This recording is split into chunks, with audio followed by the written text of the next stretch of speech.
Now, look, speaking of wars, the remains of the last Israeli hostage in Gaza have been found and identified. This is Ran Vili. He was killed and taken into the Strip on October 7, 2023. Look, there's no doubt this brings another end to a chapter in this massacre. I guess what happens now is the focal point, Kosha. Does it pave the way for this second phase of the ceasefire to begin? That is certainly the promise. I think it lifts a little bit of a political price that Prime Minister Netanyahu had paid in terms of why, fairly or not, why it took so long to get all the hostages and the remains out. He can finally punctuate that, put an end to it and close that horrible chapter in his nation's history. And yes, that was the precursor for then opening up the crossing.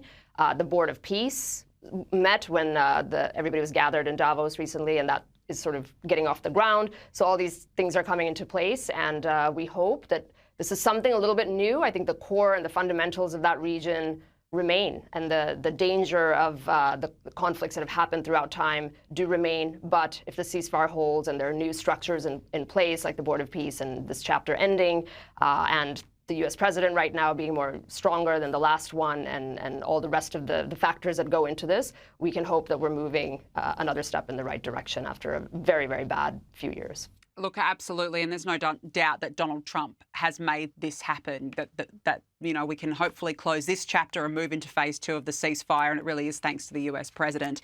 I want to end on China. The leadership of Beijing's military is in turmoil. The Chinese Defence Ministry said the vice chairman of the Central Military Commission, which controls the armed forces, is under investigation and accused of serious violations of discipline and law. All eyes are really now on Taiwan, Kosha. Where does it leave Taiwan? Does it now de-escalate that threat? Yes, this was definitely big news. And of course, China is another opaque regime, so it's really hard to know the what and the why. But this person who was removed was aristocratic almost within the party. He was a war vet himself in the China and Vietnam War. I think he stayed something like 7 years past his retirement that he was eligible for. And President Xi personally tapped him to remain 7 years past his retirement and then removed him. So that is definitely shocking news. And he was in charge, as you say, of the Taiwan command. Now we're all reading into this. What does this mean? I don't know.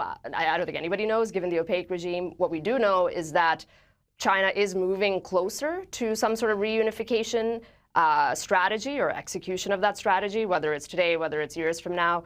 And I think removing a particular general, as controversial and surprising as it is, doesn't take away from that. They play the long game.